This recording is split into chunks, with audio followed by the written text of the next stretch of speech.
The moment my father-in-law pointed at me across that conference table and laughed, I made a decision. Not the kind you announce. The quiet kind, that settles somewhere behind your sternum and just stays there.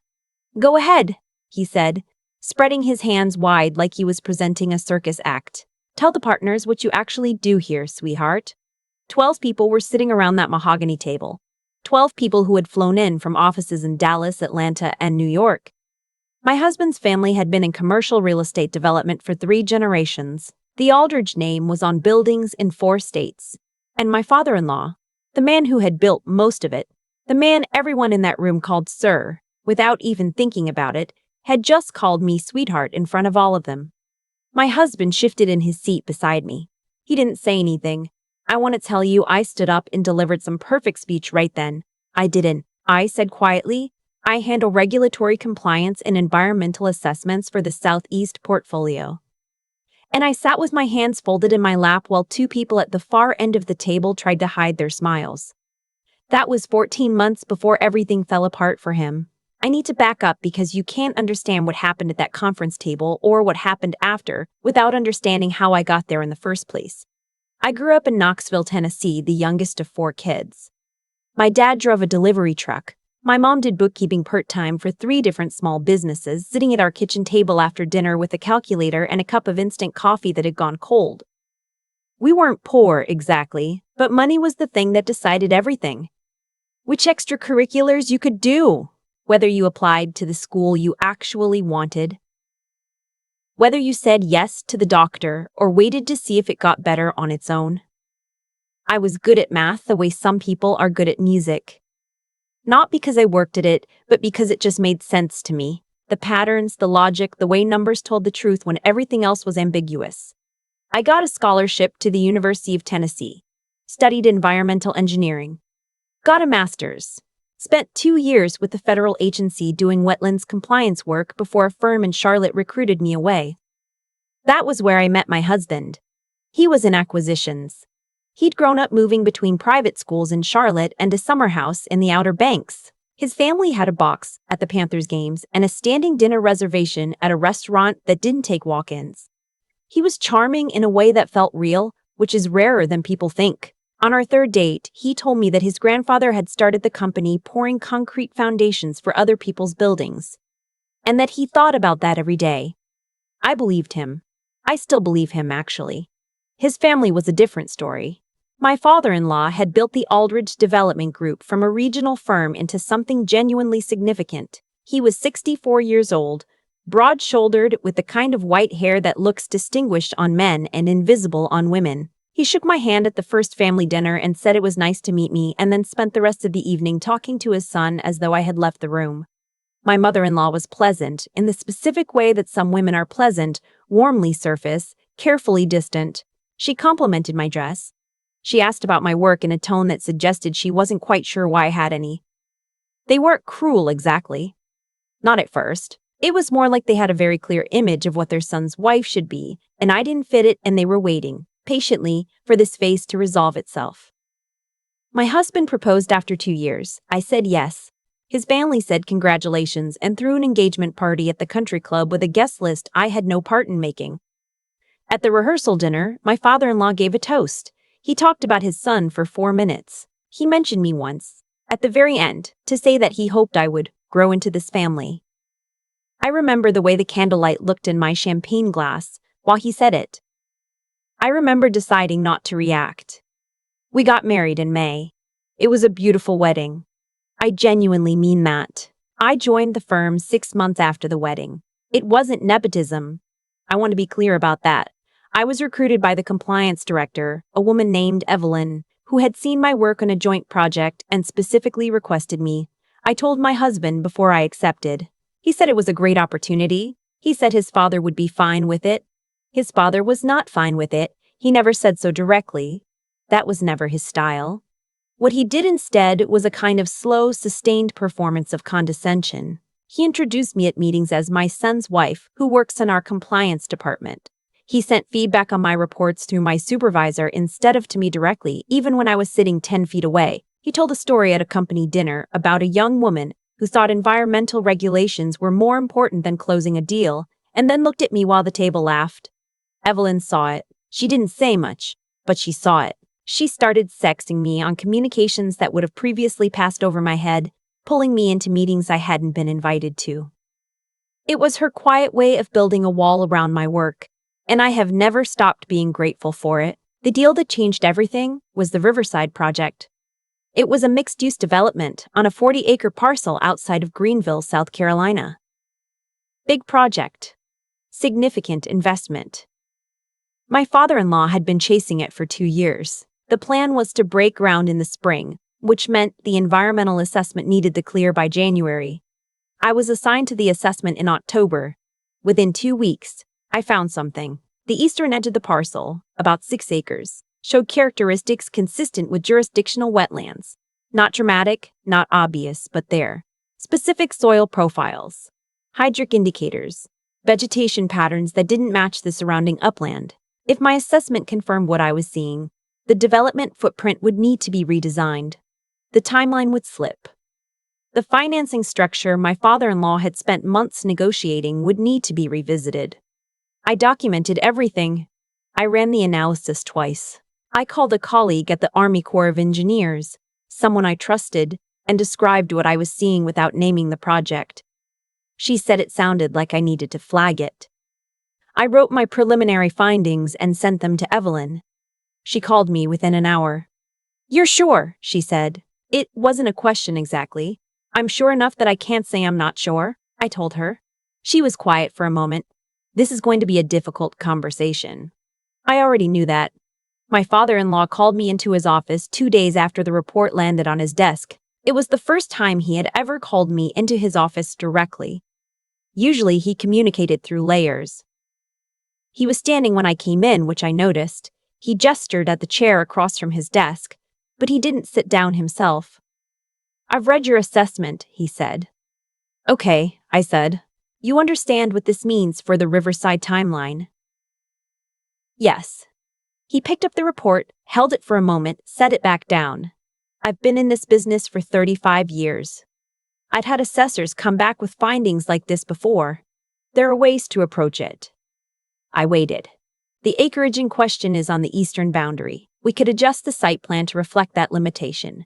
Bring in another reviewer, get a second opinion on the delineation. These things are often more flexible than they appear on first look. I understood what he was saying. I want to be honest about the fact that I sat there for a moment and considered it. Not because I was going to do it, but because I'm a real person and not a character in a story. And real people take a breath when someone powerful is suggesting a way out. "I can't change what the data shows," I said. "I can document alternative interpretations, but my findings have to reflect the evidence." He looked at me for a long moment. His expression didn't change exactly, but something behind it did. "Right," he said. "Thank you for your time." That was it. I walked out. Evelyn was waiting in the hallway. I don't know if that was a coincidence. She looked at my face and said, "Come get some coffee." We sat in the small conference room at the end of the hall.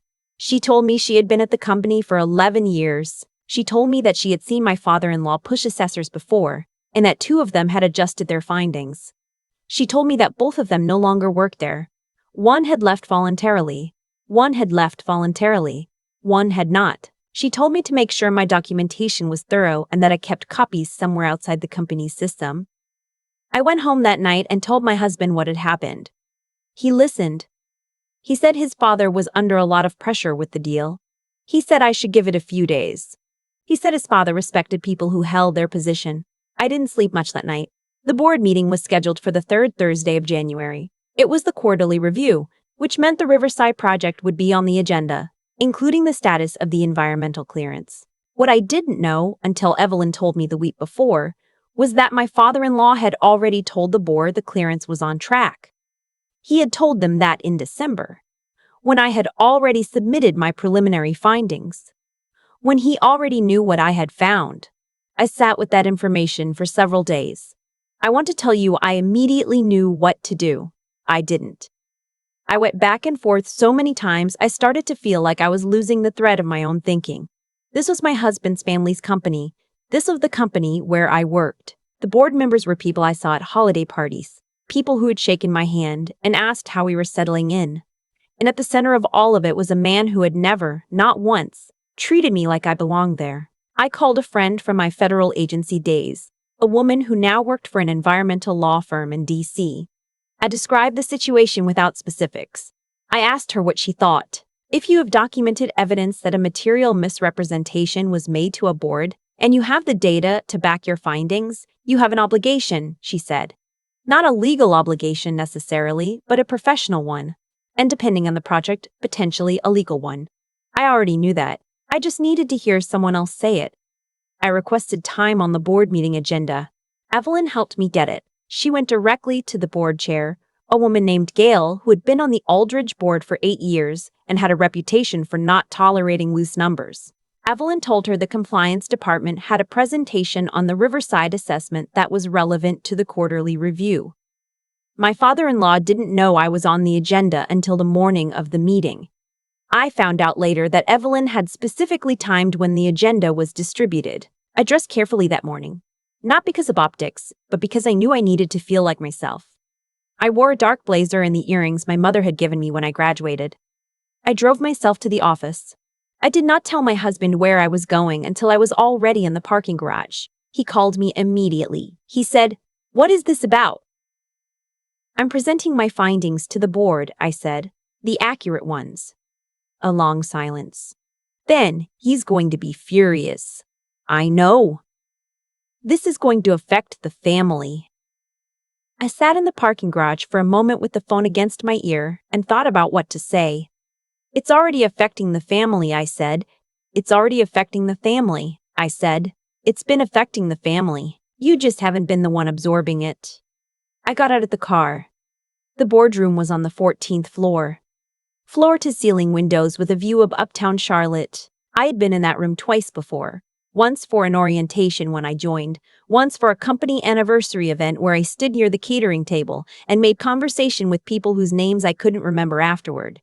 My father-in-law was already seated when I walked in. He saw me at the door, and I watched his face go through several things very quickly. Confusion first, then understanding, then something harder. Gail was at the head of the table. She nodded at me and gestured to the presentation setup. I had 40 minutes on the agenda. I used 32. I presented the wetlands findings in full. I walked through the data, the methodology, the regulatory framework. I showed what the implications were for the site plan and the timeline. I showed the date my preliminary findings had been submitted, and I showed the date the board had been told the clearance was on track. I did not use words like misrepresentation or concealment. I let the dates speak. The room was very quiet by the time I finished. Gail asked 3 questions. They were specific, technical questions. I answered all 3. One of the other board members, a man who had been in real estate finance for decades, asked when the revised site plan could realistically be completed. I said 6 to 8 weeks, if the process started immediately. He nodded. He wrote something down. My father-in-law had not said a word. Gail thanked me and told me I could step out while the board continued. I gathered my materials and walked to the door. I didn't look at my father-in-law on the way out. I sat on a bench in the hallway for 40 minutes. A paralegal brought me a cup of coffee without being asked. I don't know why that detail has stayed with me, but it has. What happened in that room? I pieced together later from Evelyn and, eventually, from my husband. The board asked my father-in-law to explain the discrepancy between the timeline he had reported and the findings on record. He said the assessment had been preliminary, and he had expected it to be revised. He said he had been managing the situation internally. He said, and this is the part that stayed with me, that the assessment had been conducted by a junior member of the department who was still developing her judgment. Gail asked which department member had produced the assessment. He said my name. She said, "Your daughter-in-law." He said yes. There was a silence. Then she said, "She just presented it to this board with complete documentation and answered every technical question accurately. Walk me through what your concern about her judgment is." He didn't have a good answer. From what I understand, he tried several. The board voted to commission an independent environmental review, which confirmed my findings within 3 weeks. They voted to restructure the Riverside project to accommodate the wetlands delineation. They voted to require all material project status updates to be reviewed by the compliance department before presentation to the board. They also voted to transition my father-in-law from his CEO role to a non-executive chairman position, effective in 90 days. He was 64 and had been talking about succession planning for 2 years. The board framed it as an acceleration of a natural transition. My father-in-law understood exactly what it was. My husband and I didn't speak much for about 2 weeks after the board meeting. Not in a dramatic, screaming way, more like we were both moving through a version of the same house that had become slightly unfamiliar. He went to work. I went to work. We ate dinner together and talked about things that were not the thing. One night he said, "You could have come to me first." I said, "I did come to you." After the meeting with his office, "You told me to give it a few days." He was quiet for a while. "I meant about the board presentation." "I know," I said. "But if I had told you, you would have told him. You don't always know when you're doing that, but you do." He didn't argue with that, which told me something. There was a longer conversation eventually. Several of them actually, in the way that marriages work through things. Not in one clean moment, but in accumulated small ones. He said he hadn't understood how bad it had been. I said I believed him, and I did. But I also told him that not understanding and not looking are two different things. He sat with that. We're still married. I want to say that because stories like this are supposed to end with a clear resolution. And ours is murkier and more ordinary than that. We're still working on it. Some days that feels like enough. My father-in-law and I have not spoken directly about that board meeting. We've been at the same table for holidays and family events, and we've been civil, in the way that families sometimes choose civility, because the alternative requires more than anyone has to spend. He did something recently that I've been turning over in my mind. At Thanksgiving, he was telling a story about the early days of the company, the years when his father was still alive, when they were just a two-man operation taking on projects no one else wanted. He talked about a job that had gone wrong, a site that had flooded, a call he'd made that had cost them badly. He said his father had sat him down and told him the business can survive a mistake. It cannot survive a mistake. It cannot survive a cover-up. He didn't look at me when he said it. He was talking to his grandson, my husband's nephew, who was 7 years old and had no idea what any of it meant. I looked at my plate. I don't know what that moment was for him. Regret, maybe. Or something, not quite admitting fault, but not quite refusing it either. I'm not sure it matters. What I know is this. The Riverside project eventually broke ground with a redesigned footprint that preserved the wetland area on the eastern boundary. A few months after completion, a habitat survey identified that section as nesting ground for a species of wood duck that had been declining in the region for years.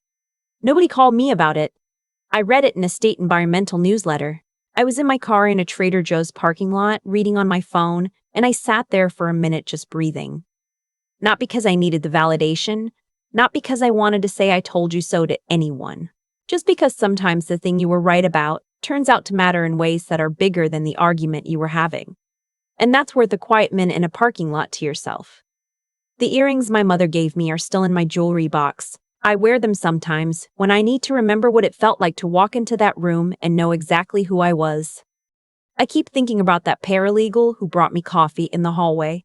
She didn't know what I had just done in that room. She didn't know who I was in relation to the man sitting at the head of the table.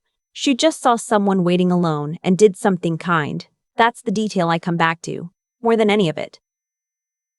There's a version of this story where I frame it as a win, where I describe the board vote and the restructured project and my father-in-law's demotion like they're trophies, but that's not what it felt like from the inside. And I think if I told it that way, I'd be lying about the part that actually mattered. What I've come to understand is that the outcome was never really about him. It was about whether I was going to be the kind of person who knew something true and said it anyway. That's the whole thing. That's the entire question the situation was asking me. I had the data. I had the methodology. I had Evelyn's quiet support and my friend's voice on the phone, telling me what I already knew. The knowledge was never the hard part. The hard part was deciding that the knowledge obligated me. That being right about something and staying silent about it are not morally equivalent positions, even when speaking up costs you something real. My father-in-law had spent 35 years building something. He was genuinely good at it, in ways I could recognize even when I disliked how he treated me. But somewhere along the way, he had started believing that the thing he'd built gave him permission to decide what the truth was. That his judgment about a wetland boundary mattered more than the data. That his read on a timeline mattered more than what the record showed. Power does that to people sometimes. Not because they're monsters, but because nobody around them pushes back. And after long enough, the absence of resistance starts to feel like confirmation. Evelyn pushed back quietly for 11 years by building walls around good work. I pushed back once, loudly, in a room with windows. My husband is still learning how to push back at all. These are all different forms of the same thing, deciding that what's accurate matters, even when what's accurate is inconvenient. I think about the wood ducks sometimes. The ones nesting in the 6 acres that almost got paved over. They didn't know anything about board meetings or compliance reports or family dinners where people say things that land sideways. They were just there because the land was right. Because something in the eastern boundary of that parcel suited what they needed. And they're still there because someone ran the numbers twice and didn't look away from what the numbers said. That's the only philosophy I've got. Not a complicated one. Do the work carefully. Tell the truth about what you find.